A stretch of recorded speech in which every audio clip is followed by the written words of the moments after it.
অন্যদিকে ভারতীয় নাগরিককে জোর করে তুলে নিয়ে যাওয়ার অভিযোগ বাংলাদেশি দুষ্কৃতীর বিরুদ্ধে ঘটনা ঘিরে উত্তপ্ত কাটিগড়ার ভারত বাংলাদেশ সীমান্ত। আজ সকালের এই ঘটনা কিন্নরখাল সীমান্তের। অপহৃত ব্যক্তি চণ্ডীনগর গ্রামের রঞ্জিত দাস। জমির কাজের জন্য তিনি গিয়েছিলেন কাঁটাতারের ওপারে।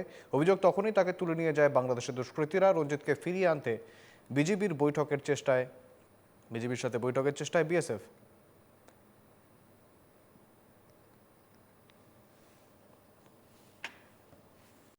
থানার অধীনস্থ চণ্ডীগড় পার্ট টু কিন্নরখাল অঞ্চলের বর্ডারে একটা ঘটনা ঘটেছে। আমাদের কিন্নরখাল অঞ্চলের রঞ্জিত দাস নামে একজন দরিদ্র কৃষক, তার কৃষির কাছে গিয়েছিল বাংলাদেশ সংলগ্ন অঞ্চলে ফেন্সিংয়ের বাইরে।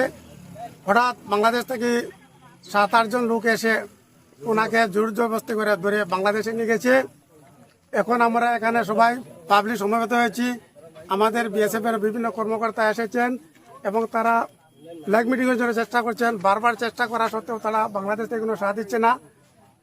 তাই আমি এলাকার পক্ষ থেকে ঊর্ধ্বতন ডিসি মহোদয়ের নিকট আমি আবেদন জানাই যাতে অতি সত্ত্বর সেই রঞ্জিত দাসকে মুক্তি করে আমাদের ইন্ডিয়াতে আনা হয়। সঙ্গে রয়েছেন প্রতিনিধি প্রদীপ্ত পুরকায়স্থ। জানবো আরো বিস্তারিত। প্রদীপ্ত, মারাত্মক অভিযোগ একেবারে, কিভাবে তাকে এরকম ভাবে তুলে নিয়ে যাওয়া হলো? আজ সকাল 11টা নাগাদ আমাদের কাঠিগড়ার সীমান্তে ভারতের দিকের একজন কৃষক কাঁটাতারের ওপাশে গেছিলেন ঘাস কাটার জন্য। অ্যাকচুয়ালি সবসময় কাঁটাতারের ফেন্সিংটা বন্ধ থাকে এবং আরেকটা জিনিস জানা দরকার, কাঁটাতারের ফেন্সিং এর ওপাশে প্রায় 600 মিটার পর্যন্ত জায়গা কিন্তু ভারতেরই। সেখানে অন্যান্য সময় কৃষকরা নিজের জমিতে ফসল ফলান এবং গোখাদ্য হিসেবে ঘাস টাস আনেন। সেভাবেই আজকে রঞ্জিত দাসও গেছিলেন। উনি 8টা 8:30টায় গেছিলেন। তারপর ওই আমাদের এলাকাতেই কাঁটাতারের ফেন্সিং এর ওই পাশে ভারতের এলাকাতেই উনি নিজের এলাকার মানে ঘাস কাটছিলেন।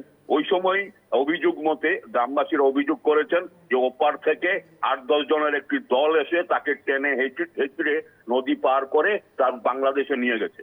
কারণ ব্যাপার হলো রাজারটিলা জিপি যেটা আছে, রাজারটিলা জিপির যিনি একজন ওয়ার্ড মেম্বার আছেন অজিত দাস, এই অজিত দাসের বাবা হচ্ছেন রঞ্জিত দাস।